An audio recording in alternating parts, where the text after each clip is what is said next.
The new Additive 2025 R2 release is here, and it's packed with updates to make your workflows faster, smarter, and more accurate. First is our new Additive DED Add-In for Ansys Discovery. This now lets you convert G-code into simulation-ready geometry in just a few clicks. By basing the model on actual deposition paths rather than CAD, you get a more realistic representation of the print, capturing geometry features and volume more accurately. This new workflow implemented in Ansys Discovery can be streamlined to additive manufacturing simulations. The result? Better predictions of defects and distortion, and a smoother transfer to mechanical for simulation. New in 2025 R2, distortion-compensated parts can now be exported in native Discovery CAD format, not just STL. This improves usability and accuracy by allowing the original CAD geometry to morph based on simulated distortion.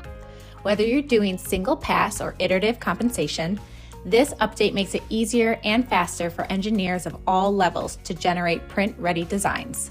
This new capability enhances the current distortion approaches available within the Additive Suite licenses. Say goodbye to hours-long setup and solve times. With the new quick calibration method, you can now predict strain scaling factors using machine learning, based on just a few inputs like deformation measurements and selected materials. No meshing, no manual setup, just fast, accurate results in minutes or seconds. And once the results are prompted, you can even trigger a validation run with a single click. This release introduces location-specific strain scaling, letting you define scaling factors at different X, Y, and Z locations across the base plate. Combined with quick calibration, this lets you model complex builds with multiple parts or non-uniform strain behavior with much greater fidelity, leading to more accurate stress and deformation predictions.